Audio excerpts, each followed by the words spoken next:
I noticed that the symptoms she had was similar to my symptoms because prior to moving to America, I lived in Canada for 4 years Okay. as a toddler. And I would always get sick. As we all know, Canada weather is very cold. And I would always get sick. They would always bundle me up, and I would always fall with, have fevers, aching, and all that. And my parents, my mom particularly, because my dad wasn't around, but my mom would always bring me to the hospital and then wondering why I'm always so sick. And that's in Canada. So no one still at that time did not know I had sickle cell, nor did I. And I had to be maybe like 8 years old. Now, in America, people at that age, the parents would know that the kid has sickle cell because, they would need to give them the appropriate health care.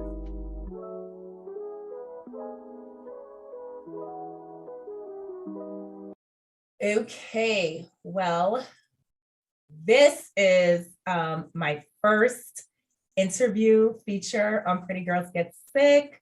My name is Michole. Feel free to call me MJ of Pretty Girls Get Sick. And usually I do features of different women with highlighting and advocating about their chronic illnesses or invisible illnesses and disabilities. And this is my first one of 2023 and just in general. So I feel so good that I'm just jumping out of my comfort zone here with Yvonne. And I want you to get to know a little bit more about her. So I said her name, but where are you from? And where are you currently staying? Well, thank you so much, Michole, for having me on this show. I very much am grateful, appreciate it, and I'm honored to be here. Took us a while to get here. Was that?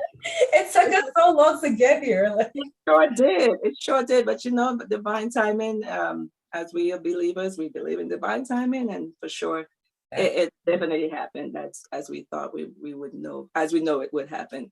Yep. But my name is Yvonne. I am originally from St. Lucia, the Caribbean, born and raised there, native to St. Lucia, the Caribbean. Currently living in South Carolina, well, pretty much on the borderline of South Carolina and Georgia, but I reside in South Carolina pretty much. So, yes. All right. So I'm just going to go through a couple of questions and we'll just take it from there. So when did you, what chronic illnesses do you have? Let's start off with that. Sure. I have two chronic illnesses. The first being sickle cell anemia, and the second is what's called avascular necrosis of the hip. And so I'll start with sickle cell. Sickle cell is basically a blood disorder where the red blood cells are attacked and does not does a job as it should with providing oxygen to the different organs in your body. And so that pretty much creates chronic pain when the blood in the body doesn't get as much oxygen. And that's inherited through mom and dad. I particularly inherited mine through my mom and my dad, both of which had basically what's called the traits. So the two traits creates the actual disease. And the story I'll tell you later on how I found out I had it, because it was not something I found out at birth, which most people do. Okay. Yeah.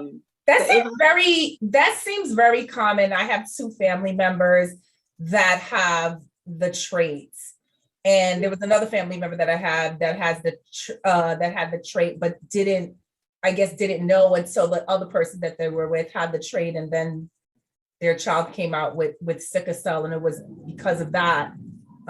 Doing regular laboratories, that's when they found out, that they even had the trait. So that was kind of most people who have the trait don't know that. In the United States, after every child is born, they do blood. I mean, in the health department, they do require blood testing, and they can tell you what you have. And so where I'm from in St. Lucia, I don't believe they didn't have that in the time I was born.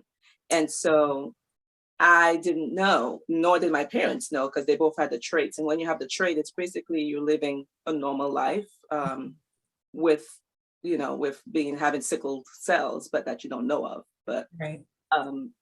but the way I found out, I don't know if you want to get to that part yet, but Yeah, let's talk about it. I was going to go into the second chronic illness, which is the avascular necrosis of the hip. Basically, it's where the joint doesn't get as much oxygen either, and it's deteriorates. So for me, it's more of this is like the hip socket, and this is the hip joint, the hip ball, right? Mm-hmm. And normally the hip does, go around like this in the socket, the Right. joint, the femur. We call this the femur, goes around. Well, in my case, it's with sickle cell, it pretty much doesn't provide oxygen in that area. And that chronic illness, believe it or not, started when I was a toddler. I fell down the stairs at the age of 3 or 4. I can't quite remember. No one in my family kind of knows when. But that brought me to the hospital, and I had surgery at that age on my hip. And back then in St. Lucia, the surgery wasn't, well, doctors tell me today, the surgery wasn't quite done accurately as it should. Mm-hmm. And I was able to live well with it. Flexibility was great. But coming into my adulthood and my teenage life, and now in my, being in my 30s, it's starting to create problems where the oxygen is not quite getting in there properly. And so now it's to the point of being on bone to bone. And so I would have to undergo a surgery to get that replaced. So that's the avascular necrosis part of it, along with the sickle cell. So that's the two chronic illnesses that I deal with on a day-to-day basis. Okay, and so you got into, so you were very young when you found out, especially in in the Black community, you hear a lot about sickle cell, so I'm that's something that I'm aware of, but it's also an invisible illness.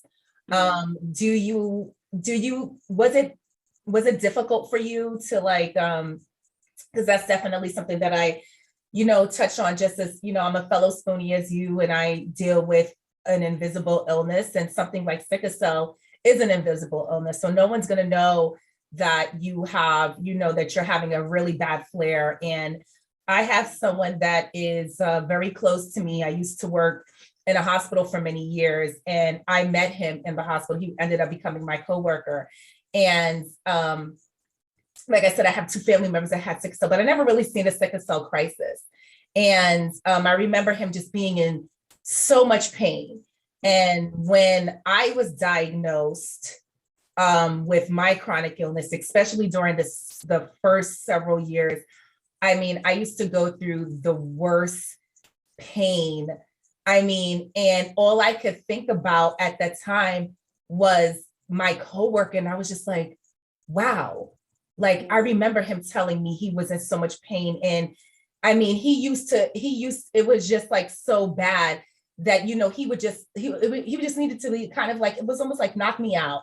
I'd rather just not be awake than to deal with this. And I never knew how that was until I experienced pain at that level on my own. How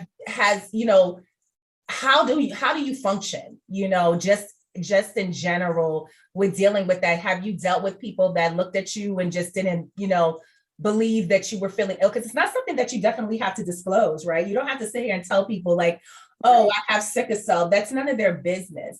But have you experienced anything where people didn't believe you? Yes, because you look normal. You know what I'm saying? You don't look right. like anything is wrong with you. And I know, even though you said that at times you could have a limp, but like other than that, like you don't look like you'll be a person that will be considered sick or living with a chronic illness. Indeed. And I do get that a lot for sure. Before I touch on that, I would like to give the story on how I found out I have sickle cell. Yeah, definitely. Go ahead. I think it's amazing on how that occurred. So coming into the US in 1999, I had a classmate who was from Ghana, Africa. And she would always come into class sick. She had the jaundice eyes, the yellow eyes, which is one of the things that we have as sickle cell patients. and she would always miss classes. And when she's able to make it, she's kind of looking in pain. And I asked her one day, hey, you were always in pain, and how can you tell me what's going on, and how what, if I may know, how what your illness is about. And she told me she has sickle cell. And we were friends, so she was able to confide in me. And I noticed that the symptoms she had was similar to my symptoms, because prior to moving to America, I lived in Canada for 4 years as a toddler. And I would always get sick. As we all know, Canada weather is very cold. And I would always get sick. They would always bundle me up, and I would always fall with, have fevers, aching and all that. And my parents, my mom particularly, because, my dad wasn't around, but my mom would always bring me to the hospital and then wondering why I'm always so sick. And that's in Canada. So no one still at that time did not know I had sickle cell, nor did I. And I had to be maybe like 8 years old. Now, in America, people at that age, the parents would know that the kid has sickle cell, because, they would need to give them the appropriate health care.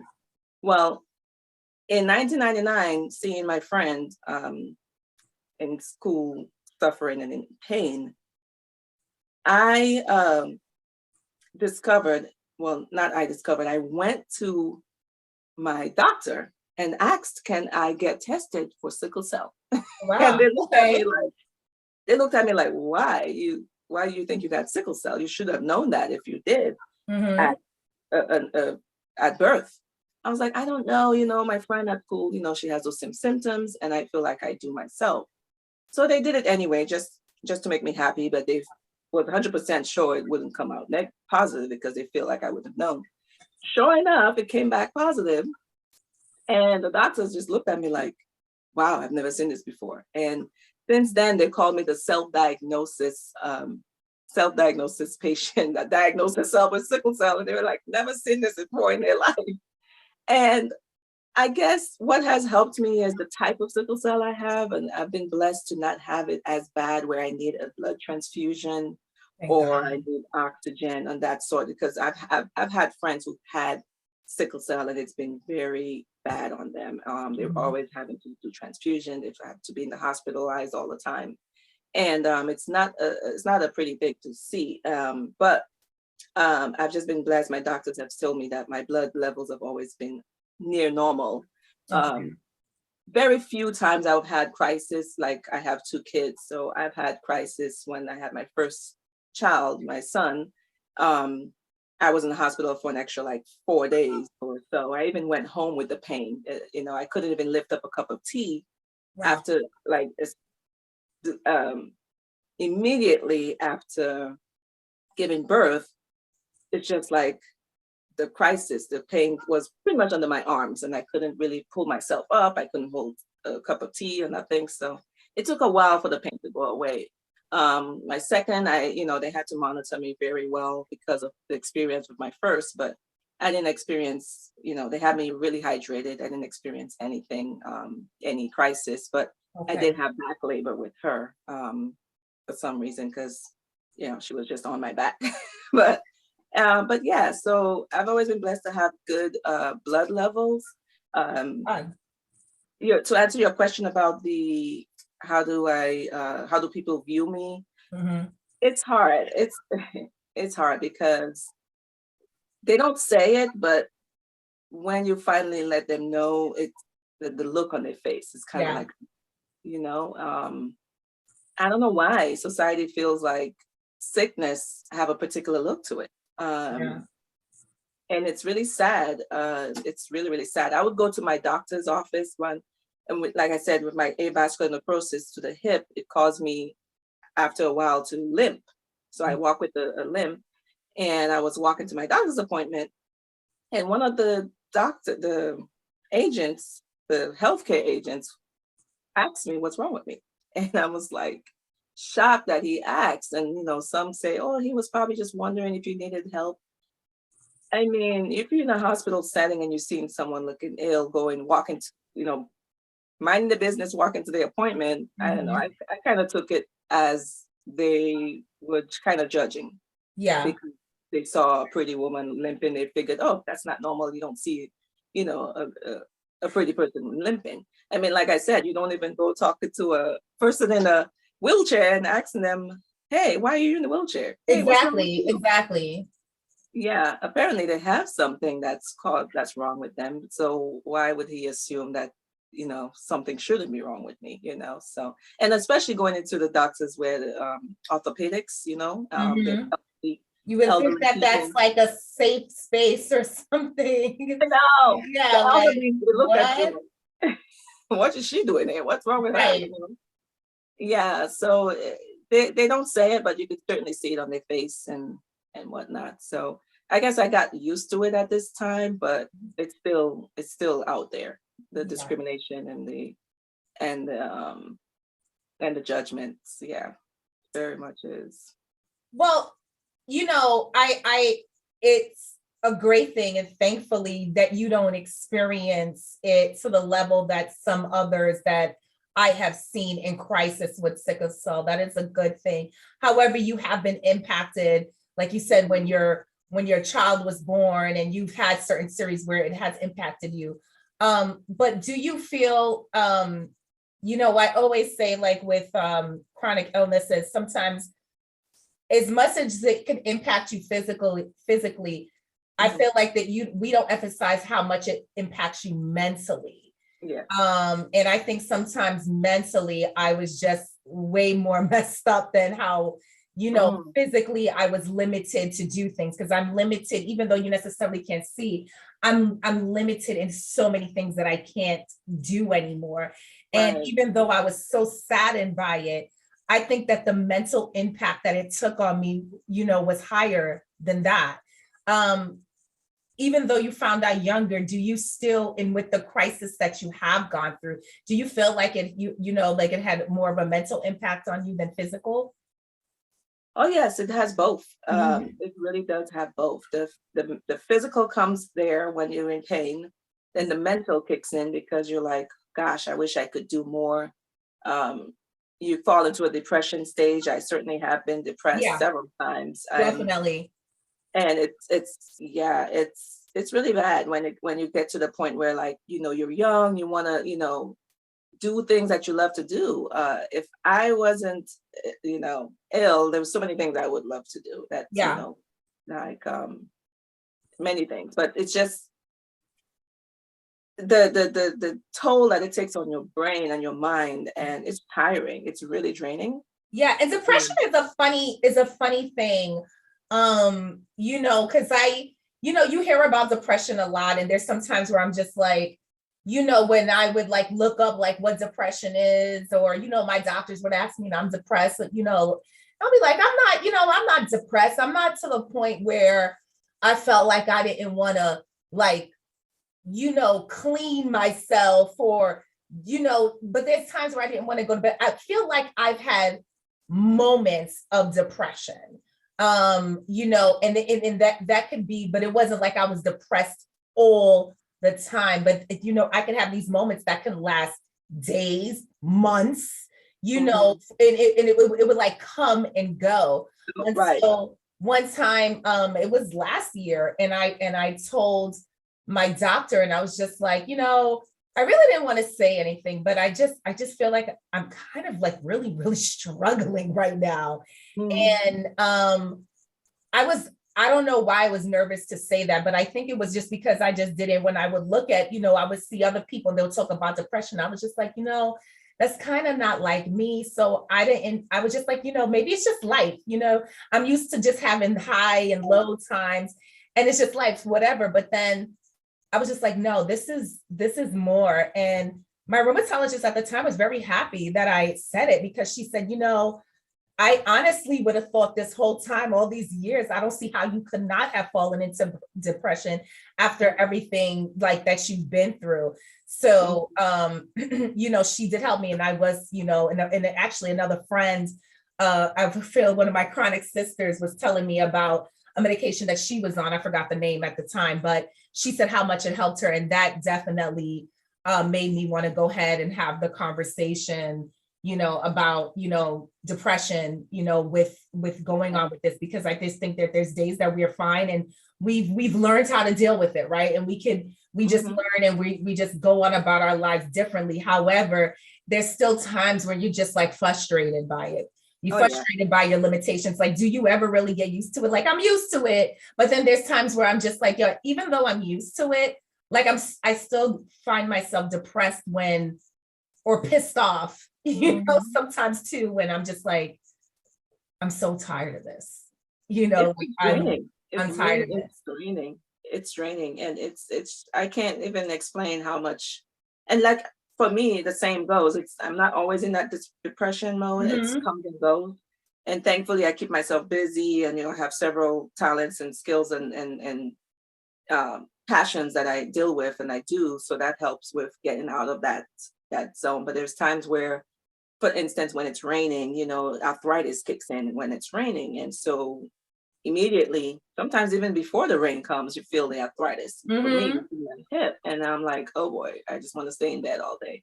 But yeah, it's not to that capacity. And I think as believers and myself, I just, thankfully, my faith, my optimism helps me tremendously with that, to know that. Yeah, I was going to ask you, about that, like the fact that I know that you're a believer, and I know that I feel like, when you go through something in life so traumatic, everybody gravitates to something. I was always brought up in the church, and I can honestly say, like, during this experience, that's when I really clinged on to God, because I just didn't have anything else, and nothing or no one else was working, and I feel like if it wasn't for my faith, if it wasn't for me being a believer, like I wouldn't be here today. And that's just a fact. So like, how has your faith helped you get through this? Oh, it has helped me tremendously. I'm a huge believer. I really go deep in my meditations. I love nature. I do my meditations a lot in nature, anywhere near water and the trees. They always say it's so hard for me to find that, like, in New York City.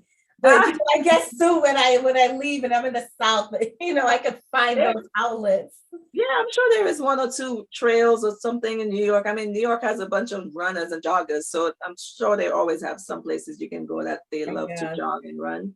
But yeah, some parts in the South where there's a lot of trails and mountains and streams and forestry, that I go to. That's where I go get my peace from. And I can't do the things I love, like Zumba. I love to dance. I started Zumba, and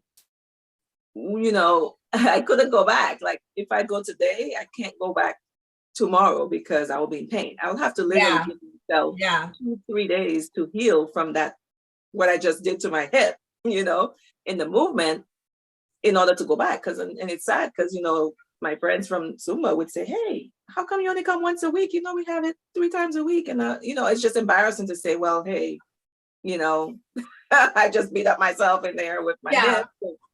I mean, honestly, like, that's just like so real, because, even when it came to, like, I go up and down on the scale, we're exercising, and like you, I love Zumba. I love to dance. It's just one of those, it's like a simple thing that just brings me joy. Right now, I just dance a lot in my house with my cats, and I just kind of give them a whole show. But kind of going back to like what you said, is just like, if I go and I do that Zumba class that one day, I'm gonna love it because it's what you love to do, but that it's gonna put, it's going to make you be out for like the rest of the week, because then you're going to have to recuperate from that. And God forbid, you have other things to do. You said you're a mother, you work, and there's a bunch of things that you have to do. So sometimes you may rethink that Zumba class, because you have to, it's just like with chronic illness, you have to really like know what you can't and can't do and your limitations, and it's like you have to literally live your life like that, like plan your life. You have to plan. That's the thing about it. You have to plan like everything. Like, wait a minute, if I want to do Zumba, I can't clean later, I can't cook, I can't do anything tomorrow because I'm going to need to recuperate from this you Yeah. know, and do it and I can't do XYZ. So something is going to be left out. And that's what people just don't understand. Like, that's how I live my life. Like, I have to, one of my friends, my best friend, Nicole, she's always just like, oh my God, you plan everything. And I'm just like, I may go, I have to admit, I'm a little extreme. However, I feel like that's just like how I have to live my life. Mm-hmm. Yeah, you have to, because if you don't, then something got to take priority over what you really love, right? Exactly. So, like you said, it's so real, going and coming back, like, I know I'll be in pain. Will I be able to cook? Will I be able to?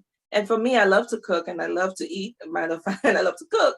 But yeah, I see like on your page, you have like you had or it was like, I think in your stories that you like show some dishes and stuff like that. So yeah, I do see that you love to cook.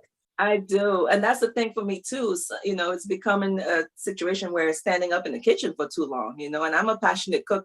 So, it takes me a while to get there and to get the flavors incorporated and everything. So I'm not like one of those like, oh, boom, boom, boom, boom, and get it ready. But so yeah, things like I'm like it, maybe on a good Sunday I don't mind, but I'm kind of like, if it's over 30 minutes, I can't do it. I just don't have the energy. It's hard. And even like, the standing, like I love to walk a lot. And, if I was able to do it, I would do marathons. I would walk more longer periods of time. There's, ride a bicycle sometimes is a little hard, It's kind of like your body. A bike this year. I promised myself I'm getting a bike this year. Yes, you should. I got my first one at a pandemic because there was nothing else to do. Right. So, that's when that's when all the bikes were sold out too. All the bikes that had gone, but I said this year I'm gonna get me a bike. I had to drive hours to get a bike at Walmart, and I was like, this was the only one there, and I was so excited because I was gonna go out of my mind with nothing to do. So.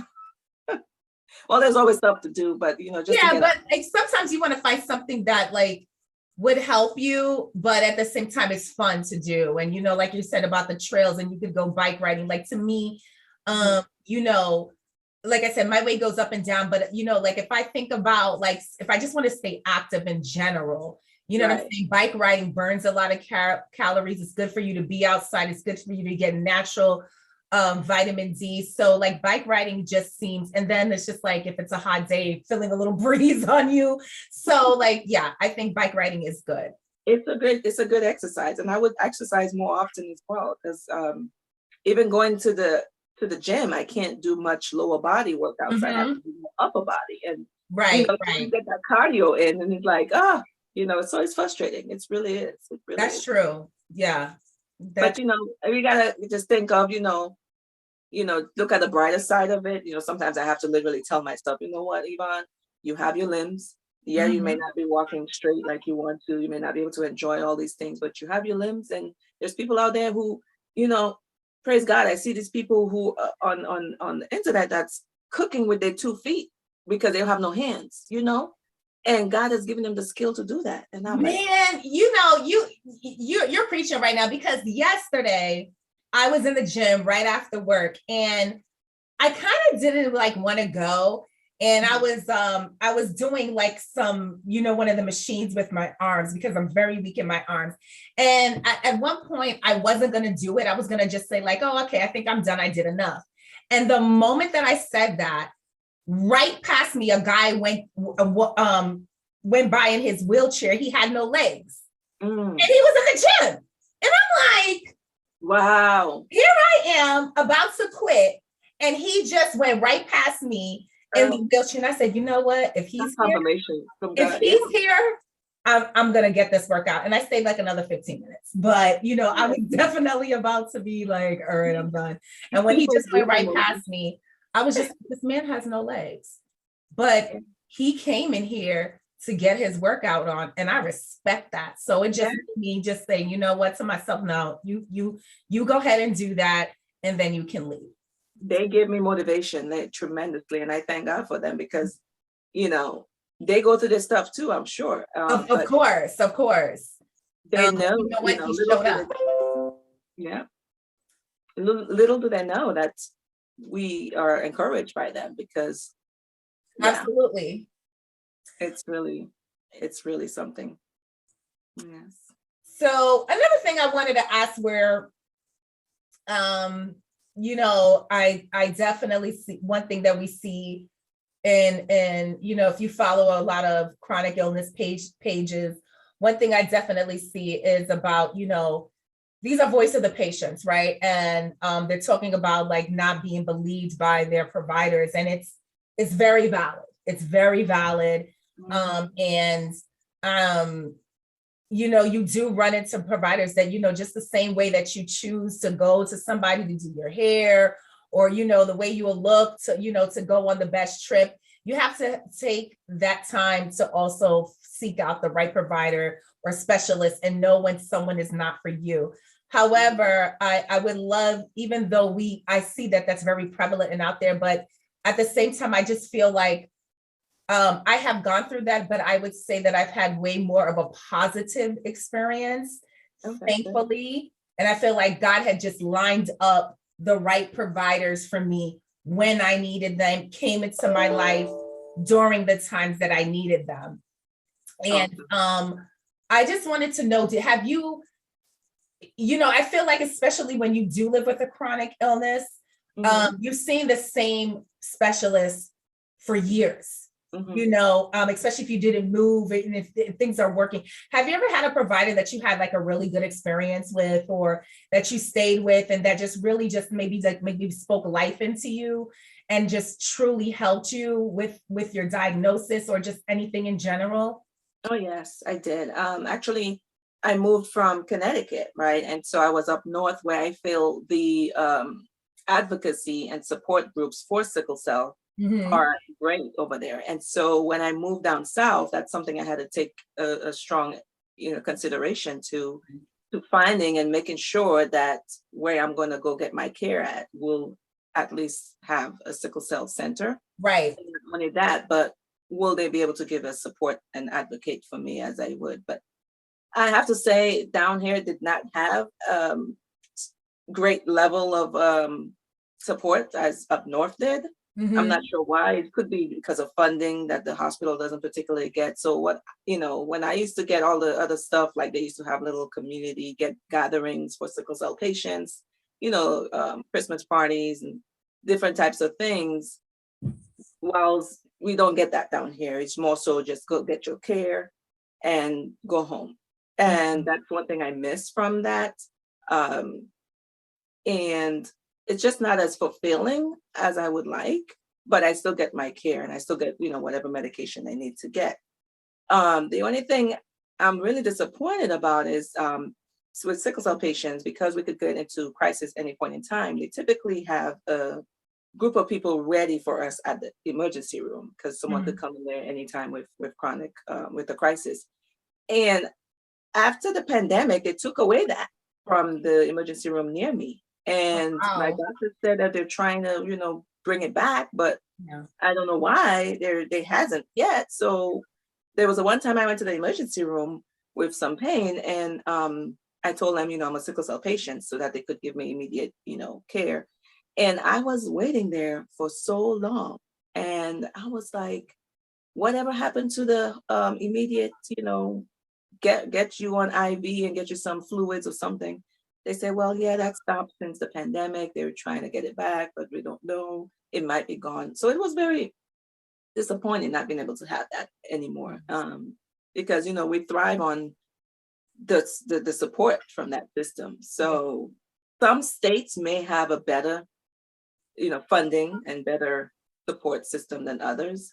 You just have to be mindful of, knowing and where you want to go and what hospital you're going to use. Yeah, I could just, I work in healthcare right now, and I could just tell you that there's, a lot of things that used to happen in hospitals are just not happening anymore with funding, but they're just taking a huge hit. It's what's sad is that the patients are going to be impacted by all of this, but they don't have a lot of staff. And the staff that's here, like there was just a nursing strike here in New York City not too long ago, and you having like nurses have, 10 to 12 patients, and it's the hospitals are being hit real hard right now, and I do feel like we do also need to give them a little grace because they are stressed out. And what's sad is just like programs like that will be good for us. They probably just don't even have the people yet, because so many people had just quit, or they retired during the pandemic. So I'm seeing a lot of it, and I think it's just happening everywhere. People are just burnt out. Yeah. So but that's that. But I'm glad at least that you did have a good experience. And I'm going to pivot away from that. But, I'm looking at you and you're a gorgeous, gorgeous girl. And I know from talking to you before, you're single. So are you dating? And if you are dating, like, I have been a person that has talked about love and chronic illness a lot. And thankfully, I have, my person found me. And I feel truly blessed, but I've always said that it's hard just dating, right? Just in general. And I feel like when you have a chronic illness, it brings on like all these extra layers that you have to go through. So like, what is your experience? Like, what are you doing?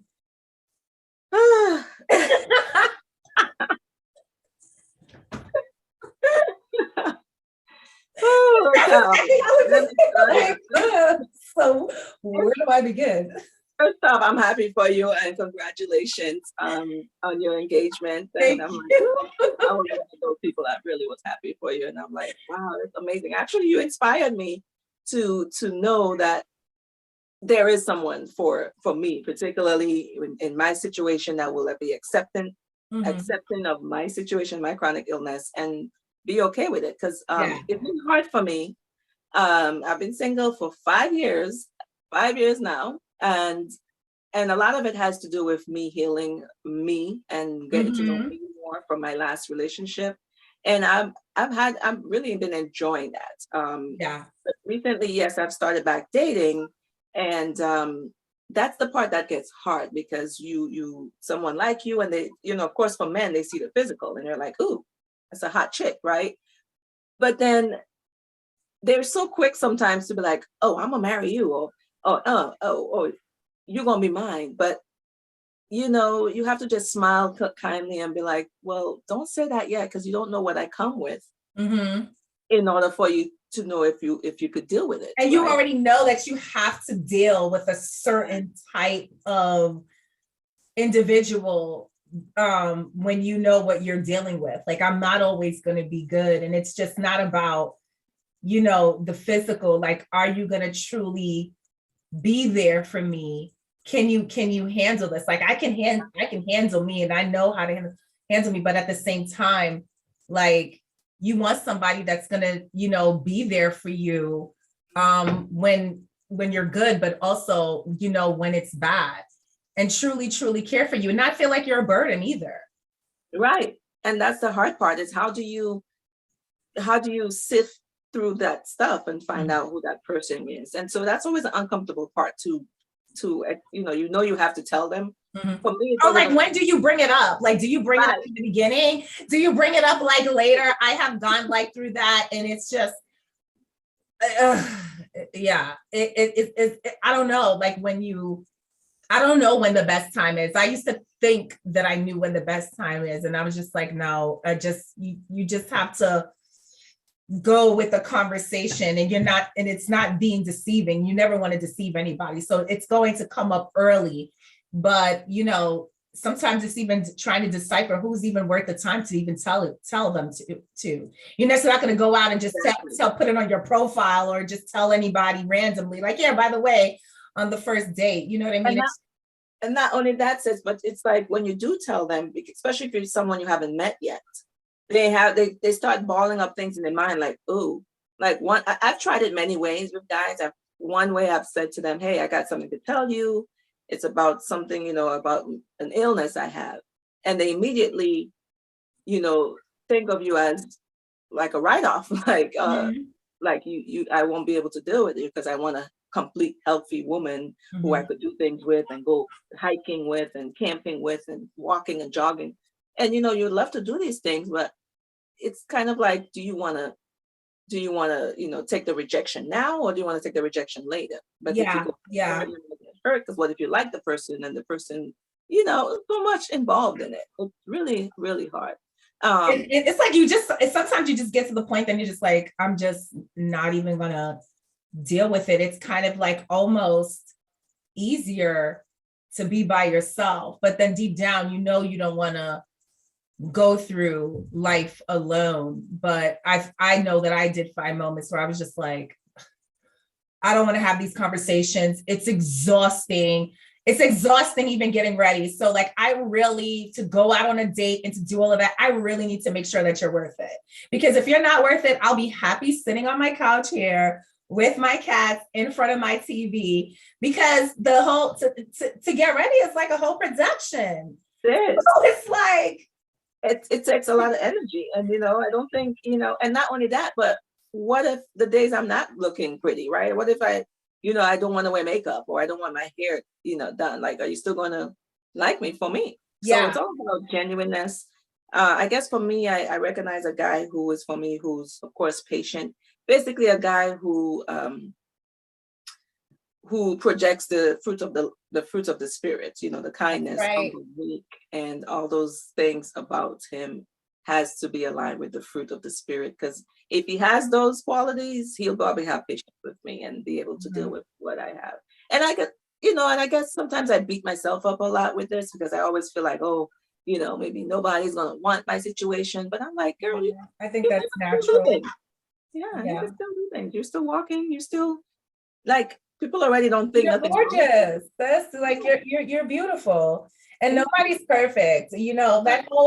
That whole thing about baggage. Even me, I had to sit back and like analyze myself, and I went through a period of time where I was single, but I wasn't emotionally available. You know what I mean? And sometimes it's good to sit in your singleness. Sometimes it's good to really take the time to heal, really truly come to terms like with who you are. There's so many people that have no idea who they are. Like, they don't even know who they are. They're their job. And if you ask them who they are, they'll tell you the elevator pitch of who they are, and it's basically their job title. I'm like, no, who are you? Right. You know what I mean? And I went through kind of that the past 3 years, and I just needed to just like sit and just really truly have some self-love.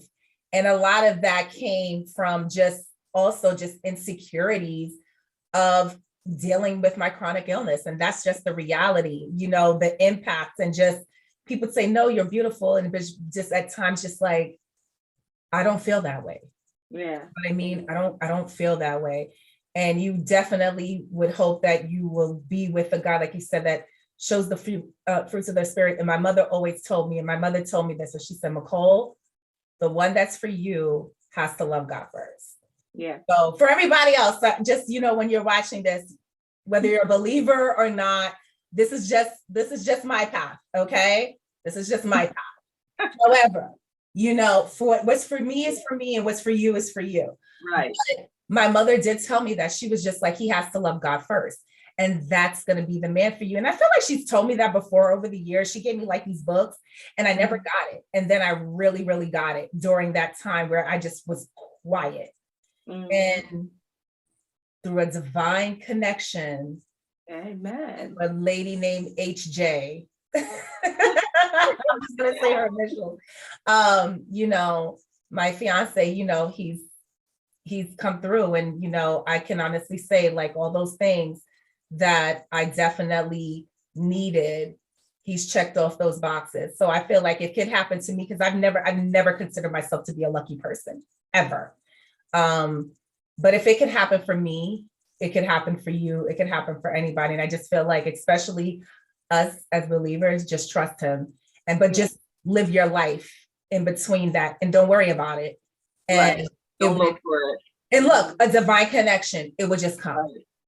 So I know we're coming on time, and I just want to ask a few more questions. So, you and I found each other on social media, and I just, how has that helped you? Has connecting with other chronic, illness pages, or, just a community? Because I do feel like community is so important.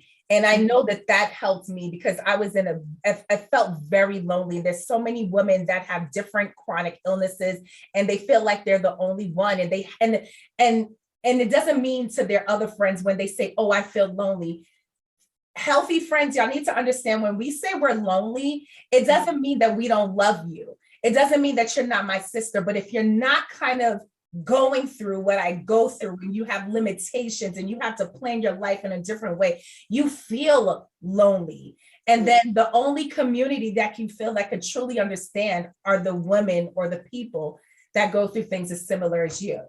So have you felt that, finding, you were in my group the other night and, we all were talking, like, have you found that that has helped you? It sure has. I'm so blessed to even find you. I mean, like I always say, it's divine intervention to come across your page on Instagram. And I saw the title and I was like, Pretty Girls Get Sick Too. I'm like, it instantly spoke to me. And I'm like, let me go in here and see what this is about. And then I saw all the postings of all the, the ladies you had featured on there, and they were telling their stories and you were giving all these, all the motivation and stuff. And I'm like, wow. And I was for a long time lonely in that sense of not having that connective group to go talk to, someone who understands in that sense. And I'm like, let me message her and tell her, let's do something together. Not only that, but thanking her for, creating this, because I think it's a magnificent ministry that I believe is going to go beyond what we're even doing right now. Okay. Like when you don't even know, sis, you have no idea. But yeah, I've just been so grateful to find you ladies and to be able to connect through Zoom and whatever meetings we have, and to post on your page, on your Facebook page. And I just love sharing already as is. So every time I find something, I love your posts and I love that. Thank you. And I love sharing it. So I'm a motivator. So every time I find something that I could use for myself, I always, I'm eager to share it with the group as well, because we all need that. We all need that encouragement.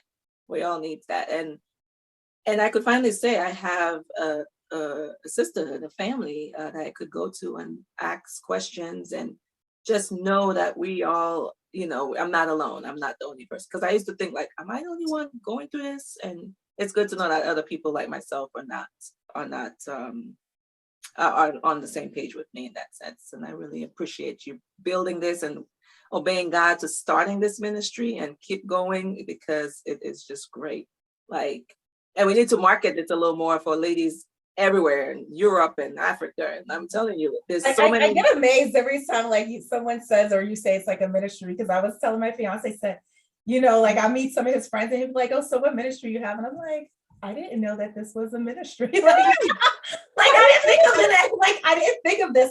Guys, I'm winging it here. I had no idea what I was doing. I just was just like, I'm just gonna go ahead and just do this. But that's a whole other story. For sure. But for the person that is looking, for the person that you would say, for someone that's been newly diagnosed, or a parent that's a caregiver to a child that may have the same two conditions as you, what would you tell them? Are there certain maybe this is like a two-part question. Are there certain specialists that you would recommend them seeing? Disclaimer, we're not giving out any medical advice. We're just saying would you recommend a certain specialist for them to see? And for the person that's really new being diagnosed, even in our group the other night, there was a girl that she spoke about, wow, I don't have any friends. You know what I'm saying? The people I thought that was there, that I did so much for, are no longer here. Mm-hmm. And I'm finding, what should I do? What would you say to someone that's been recently diagnosed and they don't know, because I feel like the people that us as ones that have been going through this, we should be out there helping. I don't know if we should be called mentors or whatever, but just kind of bringing, holding their hand, just I've been there. Yeah. And I know. Because I wish I had that. I totally, I needed to see a me at that time. And that was the reason. Right. You want to see a like-minded people like yourself, kind of like, you know, us being Black, and we want to, see other Black sisters do things. We want to see other sisters with chronic illness as well to get that motivation. I certainly would say to someone who's newly diagnosed with this that trouble don't last always, and also to find a group, to find a support group. Come on to Pretty Girls Get Sick too. We have plenty of space for you. And so you can connect wherever you are in the world, okay? Because we have now good technology that can do that. But yeah, certainly find a support group and look for great healthcare providers that will be able to give you the proper care that you need. And depends on where you're living. If you can move, if that's available. Depending on where you live, I mean, that is so important when it comes to especially rare diseases, man. That, and again, that could just drive a whole other topic, because I've heard people that travel 3 hours and to see specialists, and I know that's going to be kind of like what's going to be happening with me when I relocate. But yeah, definitely where you live, you may need to move depending on what you're dealing with, just so that you can be closer, because sometimes that could be a matter of life and death, because you can go somewhere and they just don't know how to treat you. And not to say that those providers are bad. No, they're probably really good doctors, but if they don't know what to do with you, or they haven't come across your illness and they don't have the equipment, right, or the medications to treat you, like for me, I know the cold was not for me anymore. So I say, you know what, let me take it to the heat. And the heat is where, I feel more comfortable. Like, after all, I'm from the Caribbean. That's what I was about to say, girl. You from the warm weather, of course. You was not feeling okay. I love it. Even now, Canada. Even now, it's still too cold for me in down south. And I'm like, why is it getting down to 29? I didn't move for this, I can imagine, yeah. But, it doesn't stay like that all the time as much as up north. It goes on. And like I said, living in Canada for 4 years, you experience the top-notch cold. And then Connecticut has its own thing too. So I'm like, if I can't be in the warm, it's probably not going to be, because then all the arthritis stuff kicks in, the chronic pains from sickle cell kicks in too, and extreme cold and extreme heat as well does affect her. So I have to just and I'm just not only that, but change your diet. I'm not saying to stop taking your meds. Diet is a big thing too. I've recently discovered juicing, how great it is, and how you introduced me to page, and I've been looking into that, and it does you have to help yourself, and that's another thing. We can't put everything on our doctors. They do what they can, but then you have to be an active participant in your healthcare, and you have to do whatever you can, whatever way you need to get better, and nutrition is definitely a big part of that. It sure is, because if whatever it takes to just live, like I try to live a holistic, I don't drink or smoke, I don't even eat meat, so I'm pescatarian, trying to turn into the vegetarian thing. It took me a while to get out of seafood. Send me some recipes, girl. Yes, I sure will. You should do one of the girl. We should maybe do like a cooking session one day. I started off with the Daniel fast at the beginning of this year. How's it going? Well, I stopped. I only committed to 3 days, and I did 11. In the beginning, I was a little pissy because I was out of town. I was actually with my fiance. He pushed me into it because he's used to fasting, and I was like, "That's good." But I would say that it wasn't that bad.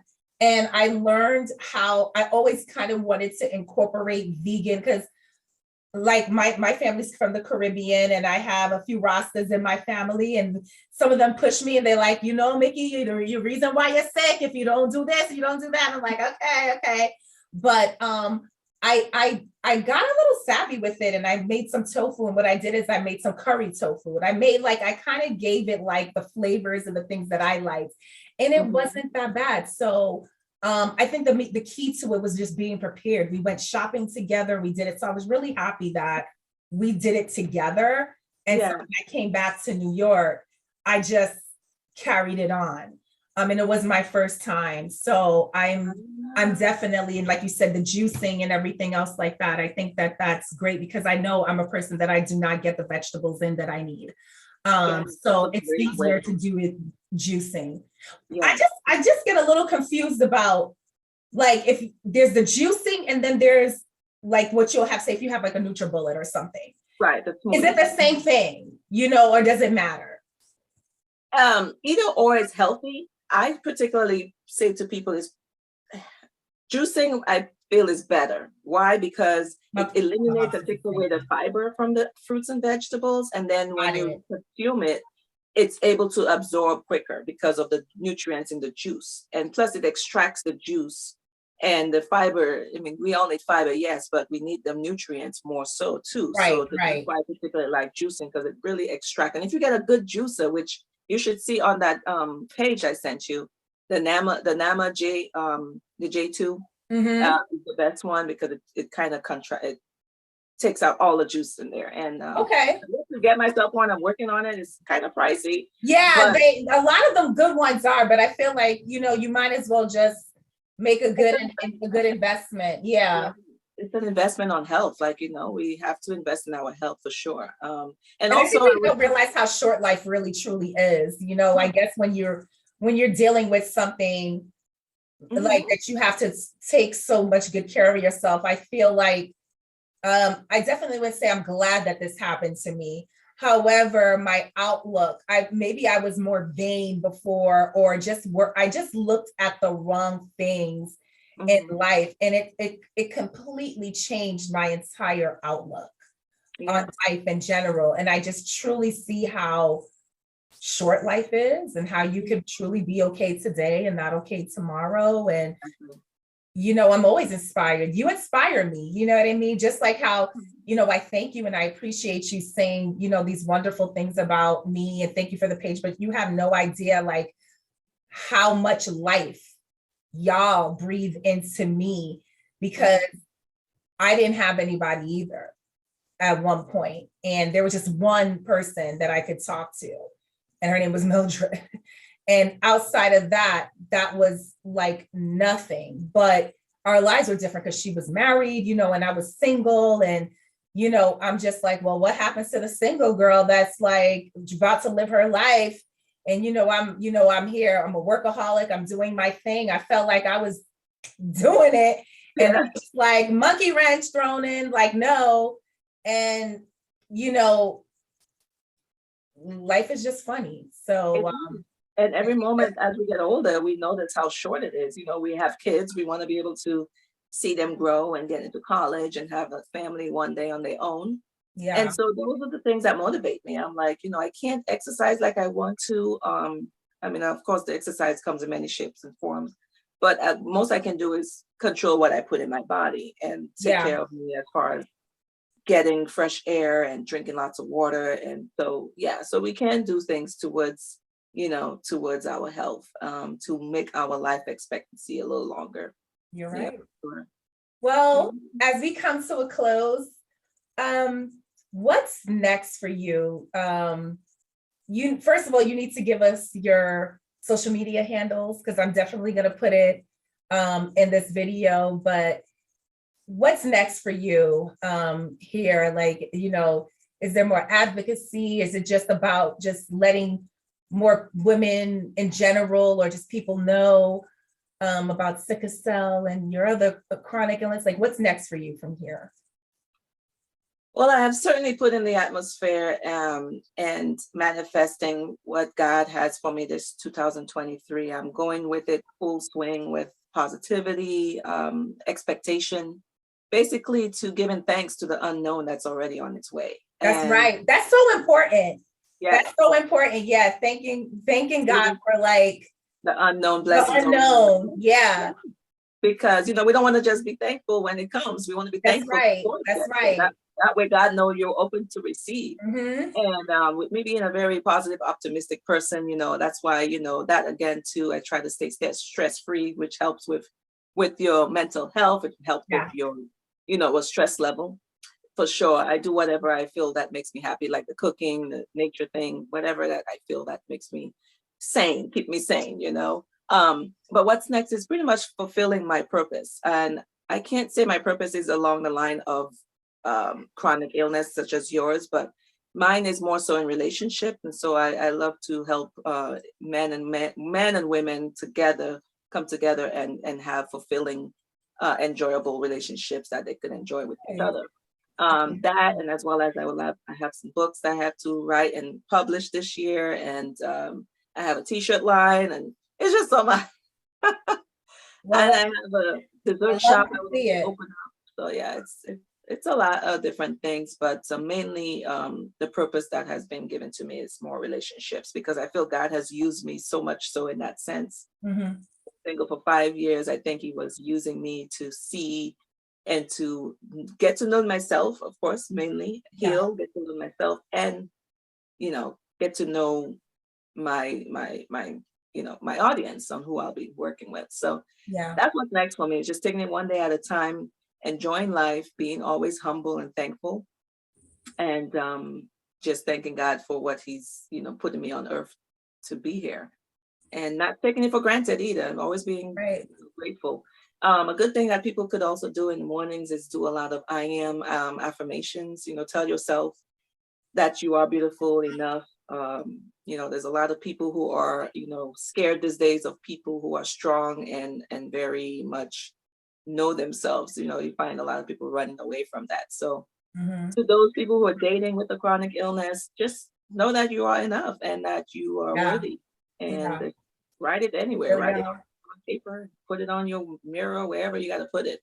Tell yourself you are enough. And I just thank God for my self-worth and my self-love that I have for myself, to know that you can and you will get what you want and deserve. So, but that's what's next for me, is hopefully love comes my way this year, and then I'll definitely be praying for you for that, for sure. So where can we find you? What social media sites can we find you at? Yeah, so I have a YouTube page. The handle is Believe Her, BELLEVEHER. And I'll make sure to put that in the whatever this is called. Okay, this is like my first YouTube stuff, so bear with me, people. I'll put it down there, like I see all you other girls that are doing this do. I'll put it there, where in the caption.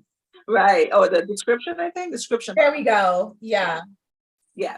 I'm not YouTube elite yet. This is the first one. Bear with me. The other videos and interviews will get better. Relax. You're on your way. You're very much on your way with it. Trust me. But yeah, Believe, you could do it on the BELLEVE or Believe Her. I'm on TikTok under Believe as well, BELLEVE. And then I have Instagram, Miss_Believe. That's MS_Believe. And I think that's pretty much those two things. And if you have, I have a t-shirt line that I like to design t-shirts. If you'd like to order anything, that is www.believe.org. Thank you. Well, I will make sure to list all of them. Yvonne, I'm so grateful for having me, sis. Thank you so much. Thank you so much. I heart you. And I'm just so happy that I met you. It's just truly amazing who you meet on this journey called life, the connections. I have a great sisterhood. I have some really, really good girlfriends, but I cannot just not think about the women that I have met along the way. The thing that broke my heart the most, the thing that brought me the most pain, has brought me so much joy and taken me down this road of creating different sisterhoods. And I am so humble and so grateful. And I thank you. And I thank you to everyone that has just supported me just on Instagram, and even in the private Facebook group that I have. And and now starting to do some video interviews. Thank you for taking me out my comfort zone. I mean, you're the first girl that I have interviewed as far as doing a feature on video. I did my first one with my fiance where he interviewed me for his podcast.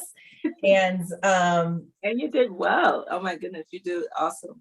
Awesome. Yeah, I have his like little cup here. So cute. I had to do a separate radio. I'm gonna be like, you're so corny. But yeah, like he's perfect. And I think both of you, because both of you definitely were the people in my corner. And Justin was like, listen, you can do this. Come on, just get on my podcast. And you were another one. And you didn't even know me that long. And you're just like, girl, let's just do this. So thank you so much. And have a good evening, and more to come. And we'll interview you again, and who knows, next time we may see a ring on your finger. I'm praying for all my single ladies. It just can't be one. I want everybody to flourish. My girlfriends, my sisters, my new sisters that I'm coming with. I truly believe that everyone is gonna find love, and he that finds a wife. So y'all gotta find. So we put ourselves out here. She put herself out here. Ron put herself out here. Okay. All right, sis. Have a good evening. Thank you so much. And I will see you soon. Thank you. God bless. Love you. Thank you so much. Bye. Bye.